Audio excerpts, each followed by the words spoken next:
Buenos días a todos y a todas. Muchas gracias por estar aquí, por vuestra asistencia. Y bueno, asimismo quería agradecer a la Sociedad Española de Estudios Árabes y a Casa Árabe que nos hayan brindado esta posibilidad, tanto a mí como a mis compañeras, de presentar nuestros trabajos, lo que es un espaldarazo para nuestra tarea como arabistas, o arabistas en ciernes en mi caso. Tampoco quiero olvidar la amistad y la ayuda intelectual que me ha proporcionado mi tutor académico de este trabajo, que es Ricardo Albert Reina. Y bueno, para empezar, me gustaría presentar el trabajo que lleva como título Estudio comparativo de traducciones del Corán, una crítica de la versión catalana, y que nace como proyecto de fin de carrera de mis estudios de traducción e interpretación. Por lo tanto, se ha adecuado una base intercultural e interlingüística para analizar, valorar e identificar los aspectos, las especificidades del texto sagrado en el campo de la traducción, digamos. En un primer momento comencé por intentar profundizar en el Islam desde dentro, por lo que me trasladé a Tetuán para seguir unas clases sobre el Islam de la mano de profesores musulmanes, y asimismo con la asistencia puntual del imam de la mezquita de Bruselas. Bueno, como se desprende del título también, uno de los motivos principales de este estudio ha sido el análisis de la traducción del Corán a la lengua catalana, o la versión de Miquel de Palza, que fue galardonada en 2002 con el Premio Nacional de Traducción, y que es relevante por dos motivos. Primero, porque es la primera traducción total al catalán del texto sagrado musulmán, y segundo, porque tiene unas innovaciones formales que la hacen muy particular. Por ello, teniendo el texto árabe como texto base, hice un estudio de cotejo con otras dos versiones de las lenguas que son de mi itinerario de la carrera, que son en este caso el francés y el inglés, el francés y el castellano, perdón. La versión francesa escogida fue la de André Chouraqui, que es traductor argelino y que ha traducido los tres textos sagrados de las religiones monoteístas, y la versión en castellano fue la del filólogo y musulmán Abdelghani Melarana Bio. Y bueno, en cuanto a la metodología, no ha sido exclusivamente de corte filológico, sino que ha habido una voluntad de hacer un análisis integral, con todas las limitaciones de recursos y de tiempo, porque las derivaciones del texto coránico tienen concreciones en todos los aspectos de la vida del musulmán. Por lo tanto, había que hacerlo desde distintas perspectivas y acudiendo auxiliarmente a otras disciplinas como pueden ser el derecho, la sociología, la historia, la traductología, etc. Las palabras conciben y estructuran el mundo. Además, en este caso nos encontramos en una disyuntiva en la cual un acercamiento al texto coránico es aún más importante dado las circunstancias actuales del mundo globalizado y en concreto del diálogo euromediterráneo. Por ello creo que este trabajo puede tener una relativa importancia para señalar el camino a otros investigadores en el estudio de la traducción coránica, y que no se centren solo en el análisis meramente filológico o puramente humanístico, digamos. Y antes de comenzar, me gustaría comunicarles que la presentación se puede descargar desde mi cuenta de Twitter, que tienen aquí en la slide. Y bueno, el índice. Aquí se señalan los contenidos que serán analizados y que son una síntesis del trabajo, digamos. En primer lugar, hablaré de la inimitabilidad del Corán y de otros aspectos previos que tienen implicaciones en la traducción. En segundo lugar, haré un análisis somero sobre el léxico, los verbos y los sustantivos, que no deja de ser unos trazos de la investigación más técnica que he seguido. En tercer lugar, haré un análisis sobre la pertinencia de la versión de Palza, y en cuarto daré unas conclusiones. En quinto, a modo optativo, digamos, tengo la bibliografía que he seguido durante todo el trabajo. Pues bueno, empecemos. El Corán es el libro sagrado de los musulmanes, es la revelación de la palabra de Allah a Muhammad mediante el ángel Gabriel. De este modo, el texto es sagrado ab initio y en la lengua en la que es transmitida, por lo que cualquier acto de traducción es un acto problemático. Algunas corrientes de la traductología, como las de Jacobson o Worf, han postulado la intraducibilidad de los textos porque dicen que cada lengua tiene una concepción del mundo única y que por tanto es intransmisible de manera absoluta. En el caso del Corán, el condicionamiento viene de otro aspecto, que es que la lengua árabe es sagrada, palabra de Allah, milagrosa e inimitable per se. Entonces, la intraducibilidad que arraiga en el carácter sacro del texto. ¿Cómo puede afrontar el traductor este primer obstáculo? El caso es que es una pregunta que ha tenido largo recorrido, pero como aduce Palza en los estudios traductológicos que acompañan el volumen de su Corán, hay una fetua del 1936 de la Universidad del Azhar que dice que toda traducción del Corán será un exégesis o un comentario del texto y que ayuda además, primero, a hacer comprensible el texto a los musulmanes no arabófonos y, en segundo lugar, a ayudar a ese carácter universalizante que tiene por sí mismo el texto árabe, el texto coránico. Bueno, otro de los obstáculos a los que se enfrenta el traductor es cuál es la consideración o qué se considera como versión definitiva. Como todos sabemos, el Corán fue compilado años después de la revelación, por lo que digamos que hay un decalage entre la revelación y la compilación que fue hecha por el tercer califa Uthman entre el 650 y el 656. Con todo, el traductor lo que puede hacer es básicamente centrarse en la versión que los propios musulmanes conciben como versión definitiva. En tercer lugar, también me gustaría llamar la atención sobre otros aspectos que es, de los que tiene que ser consciente el traductor en su labor, que son asuntos delicados o al menos temas cuyas consecuencias tienen más inmediatez. Quien traduce el Corán transmite y traduce la verdad más íntima de millones de creyentes alrededor del globo. Pero no solo eso, es decir, el Corán también es rector, como decíamos antes, de civilizaciones y sistemas sociales. Para poner un ejemplo, es el texto base para elaborar el ordenamiento jurídico mediante la disciplina del fiqh. Además, las interpretaciones del Islam se han convertido en piedra de toque en las relaciones internacionales y fenómenos como Al-Qaeda, Daesh o Al-Shabaab y otros movimientos que se legitiman y secuestran el Islam para unos fines poco justificables hacen aún más interesante este acercamiento al texto árabe y a las traducciones que se hacen de él, lejos de estas externalidades, ¿no? Y bueno, cambiando de tercio, saber cuál es el objetivo, el escopo de la traducción también es interesante porque nos ayuda a encuadrarlas. En este sentido, el profesor de la Universidad Autónoma de Madrid, Mohamed Al-Mazkouri, hizo un texto o un artículo que se llamaba Historia de la traducción del texto coránico en España, en el cual hacía una serie de categorías para encuadrar los textos, las versiones que se han dado del Corán a lo largo de la historia. De este artículo me interesan sobre todo dos categorías. La primera es las traducciones informativas, que se caracterizan por estar destinada a medios académicos y por tener un carácter divulgador, y en segundo término las traducciones musulmanas, que tienen, digamos, un carácter más sagrado. En este sentido, las informativas, dentro de las informativas podríamos encuadrar la de Miquel de Palza, que es un académico, y dentro de las musulmanas podríamos enmarcar la de Melara, que es un filólogo musulmán. A medio camino entre estas dos categorías situaríamos la de Shugaki, que tiene una querencia, digamos, por las religiones, pero sin posicionarse dentro de ninguna, o al menos dentro del sí, creo que del judaísmo sí, pero que ha traducido tanto la Torá como la Biblia. Es decir, tiene un carácter también divulgador y espiritual al mismo tiempo. Sigamos. Pues bien, ahora pasaremos al análisis más técnico, o a unos pequeños trazos de lo que ha sido el análisis más técnico de mi trabajo.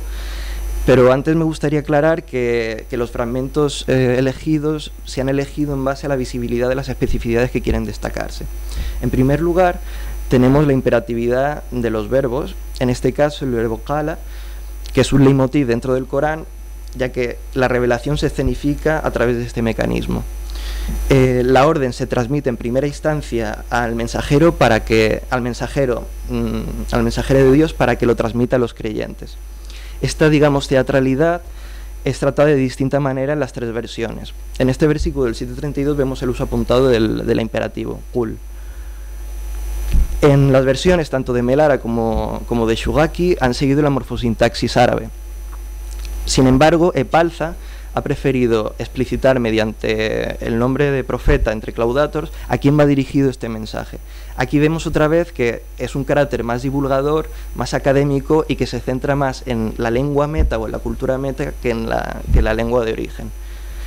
Y bueno, seguiremos con el sentido de algunos verbos. El caso es que, como decíamos antes, el Corán es libro rector de sociedades musulmanas, organizando las instancias sociales, jurídicas y estatales incluso. Por ello, hay una responsabilidad de quien interpreta el Corán. Adintra los juriconsultos que elaboran el ordenamiento jurídico de los países musulmanes y digamos que adextra como labor de traductor no tiene unas consecuencias inmediatas su traducción o su entendimiento del Corán o su exégesis o su, digamos, su exégesis, pero sí que tiene unas consecuencias de representación, ya que como embajador de texto y de la cultura se posiciona a sí mismo y posiciona el texto en la cultura meta, digamos. Bueno, en este fragmento encontramos un asunto que ha sido de controversia, que ha sido la traducción del verbo daraba en la Aleya 434, que se ha llegado a llamar como la Aleya de la mujer rebelde, y que en teoría se legitima golpear a esta después de haber agotado una serie de vías, en teoría. La solución escogida por los tres traductores, como pueden ver, es las que tienen matices de carácter físico. Sin embargo, existe la responsabilidad de escrutar la pertinencia de este tipo de propuestas, de este tipo de soluciones. Abdelnur Prado hace notar que no todos los traductores utilizan el verbo daraba como pegar, ni derivados, ya que hay estudiosos que se dedican a traducirlo como separarse o irse del domicilio conyugal, que además tendría, digamos, dentro del contexto, tendría una lógica dentro de la ley. Por su parte, Muhammad Asad aduce otras fuentes complementarias para deducir que este hecho iría contra hechos y sentimientos del profeta. Mernissi hace lo propio. Hay, por lo tanto, suficientes argumentos de autoridad para no decantarse por una solución que tenga que ver con el acto, con una solución física, ni con una legitimación de la violencia. Seguiremos con el caso de yihad, que en este caso es el sustantivo de la raíz yahada, y intentaremos descifrar el sentido originario. Luz Gómez García lo define en su diccionario de Islam e Islamismo como yihad significa literalmente esfuerzo. En un periodo inicial se discernió básicamente entre el yihad menor y el yihad mayor. Esto se basa en un dicho del profeta tras la batalla de Badr, cuando volvían a Medina, que decía: hemos vuelto del yihad menor al yihad mayor. El pequeño o el yihad menor estaría relacionado con el uso de la fuerza, tasado y tras haber sido atacado previamente.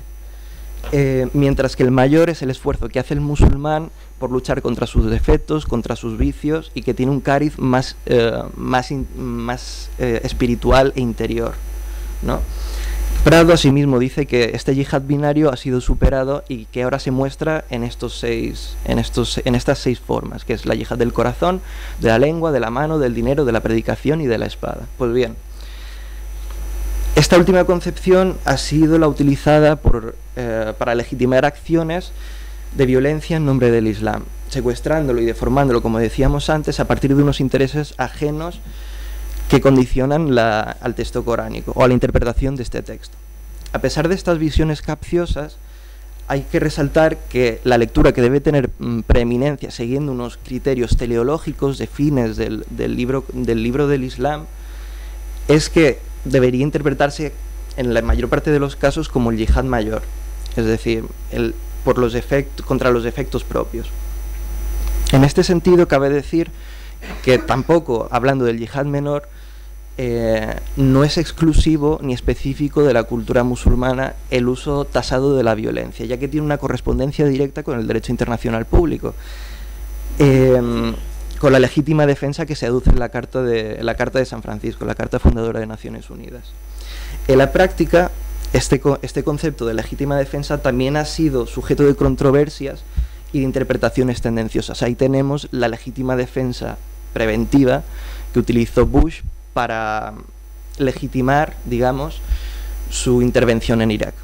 Con esto se quiere decir que a lo largo de la historia y de la historia de la humanidad siempre va a haber alguien que quiera poner el derecho o va a querer poner a Dios de su parte para legitimar unos intereses poco justificables.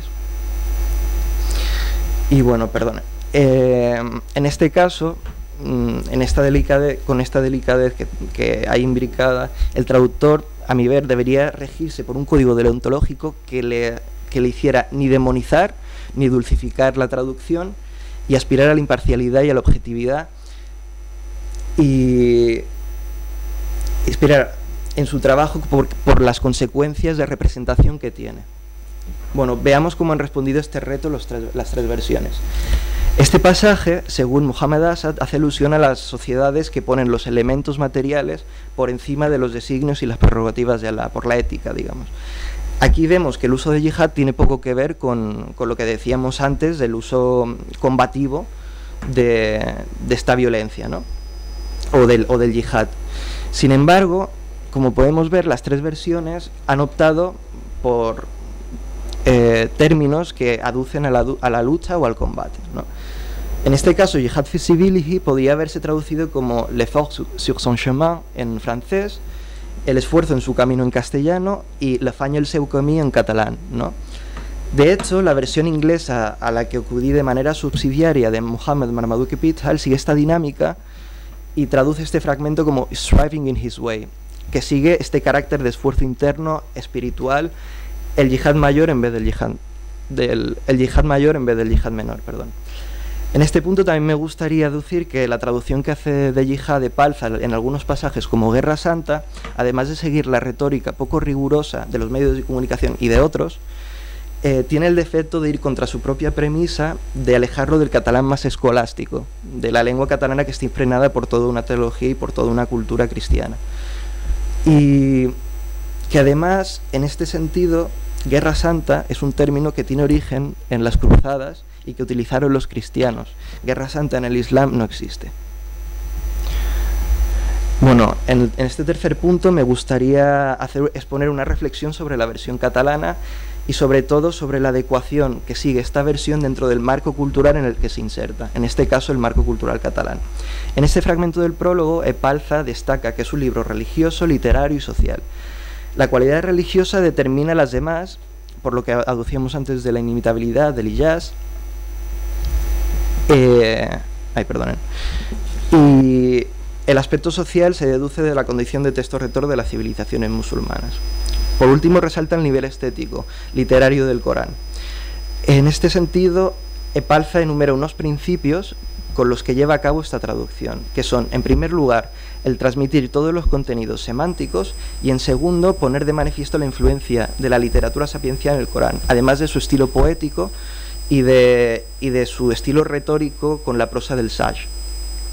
Así, para transmitir este carácter poético, literario, estético, Epalza utiliza una serie de mecanismos que son como el verso libre, la disposición tipográfica distinta y también verso libre, disposición tipográfica y el uso de pentasílabos. Aquí no se ve muy bien, pero pueden ver que la materia textual sigue un esquema de verso libre, que más parece un poema que un texto sagrado, o más parece un poema, digamos, del siglo XX.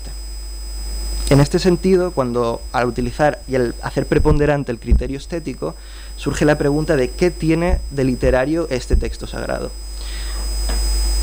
Me vino al uso esta sentencia del poeta T.S. Eliot que decía que la Biblia, aquellos que hablan de la Biblia como un monumento de la prosa inglesa estarán mirándola meramente como un monumento que corona la tumba del cristianismo. La Biblia debe su influencia literaria sobre todo sobre la literatura inglesa, no al hecho de que se haya considerado literatura, que es lo que está haciendo Epalza, sino a que se le haya considerado palabra de Dios. Que los hombres de letra la consideren hoy literatura probablemente sea un indicio del fin de su influencia literaria. Extrapolando esto al Corán, podemos decir que el carácter literario que tiene el Corán es un momento anterior, es la pulsión espiritual de que sea palabra de Dios y no que sea per se una obra literaria. Dada la inimitabilidad del texto sagrado para transmitir los contenidos sagrados por aquello que deducimos de que la lengua árabe es sagrada, no hay nada que pueda transmitir esta pulsión literaria, este valor estético a una traducción. Pero es a lo que ha dado preponderancia Epalza en su versión, digamos. Y una vez evaluado este primer punto sobre la pertinencia de una visión literaria para llevar a cabo la traducción, me gustaría decir que, a pesar de que pongas como objetivo transmitir este valor estético, había en el marco cultural catalán, que es donde se inserta, otro tipo de mecanismos más cercanos a lo religioso y a lo sagrado que los que pueden ser la deformación tipográfica, el uso de pentasílabos o del verso libre. Voy a poner un ejemplo concreto que es el de Ramon Llull. Ramon Llull es digamos, un teólogo cristiano, poeta, y además es el primer arabista y el primer escritor en catalán, mallorquín, de hecho. Y el caso es que en un libro que él escribe en el siglo XIII que se llama Llibre de Amic i Amat, es una conversación que tiene él mismo con Dios y que además sigue unos mecanismos de prosa poética, lo que justamente se adecua mucho más a la versión coránica y a la prosa rimada del Sage. Es decir, que tenía otros mecanismos Epalza para acercarse al texto coránico, transmitiendo este valor literario. Bueno, por último, ya me gustaría ofrecerles unas conclusiones, y la primera es que la inimitabilidad condiciona la traducción para que ésta siempre es parcial y siempre informativa, nunca puede tener un carácter sagrado. En segundo lugar, salvada esta circunstancia de la inimitabilidad, el traductor, como decíamos antes, debe aspirar al conocimiento y a la sensibilidad y al equilibrio, sin demonizar ni dulcificar las traducciones, por las consecuencias de representación en la cultura meta que tiene. Y en último lugar, sacando a colación el caso particular de Epalza, que es lo último que hemos dicho, puede decirse que, sin desvirtuar su labor y el placer estético que produce la lectura de este Corán catalán, y además asumiendo que el propio Epalza sabía, como le dijo a mi tutor en una conversación privada, que su traducción tenía caducidad, se trata de una versión domesticante, pues da preeminencia al criterio literario por un lado, y porque hay mecanismos más cercanos en la propia cultura meta para llevar a cabo esta traducción con un contenido más fiel al original. Y bueno, esto es todo. Muchas gracias. No es una pregunta, es una reflexión personal acerca de la posibilidad de que el Corán pueda ser simultáneamente entendido, como se dice en ese texto declarativo de Epalza, simultáneamente como texto religioso espiritual, como texto jurídico y como texto con una dimensión literaria, la cual no es exclusivamente estética, también es significativa.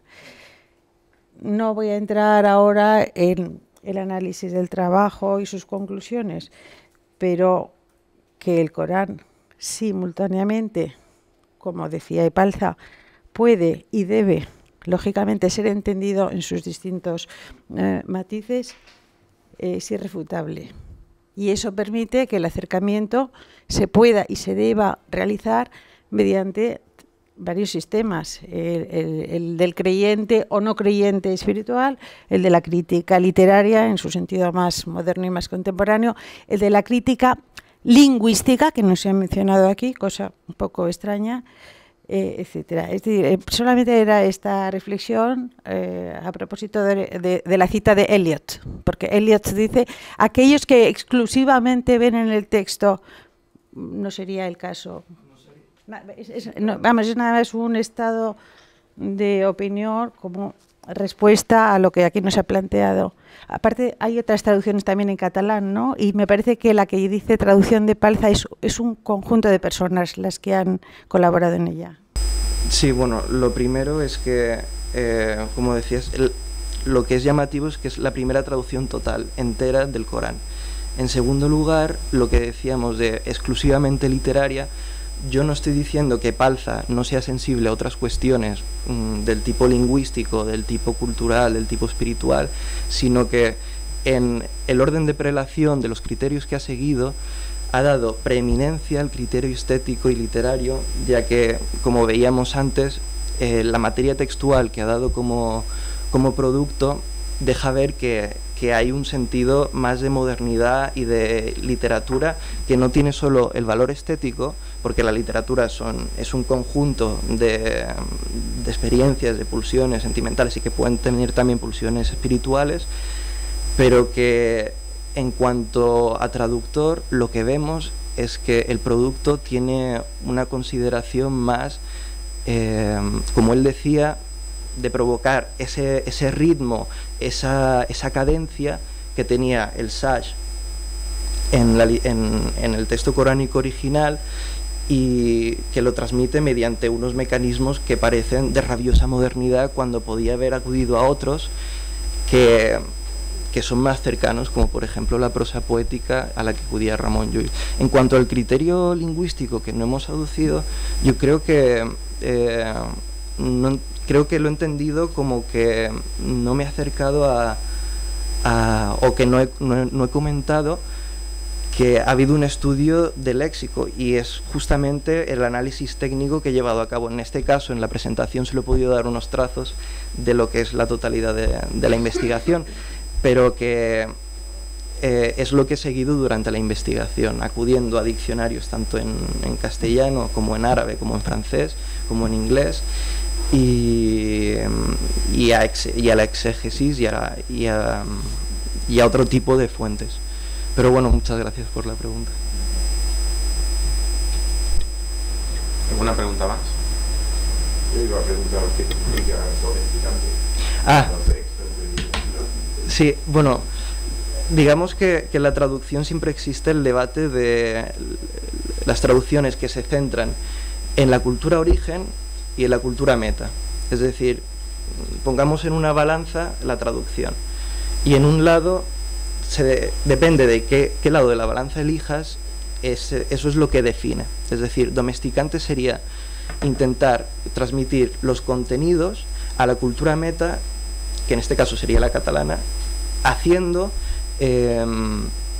hincapié en la cultura catalana y haciéndolo comprensible al lector catalán, pero obviando algunos matices que existen en el texto árabe. Por ejemplo, Epalza hace una traducción de Allah, lo desdobla en muchas ocasiones y a veces dice Dios y a veces dice Allah, ¿no?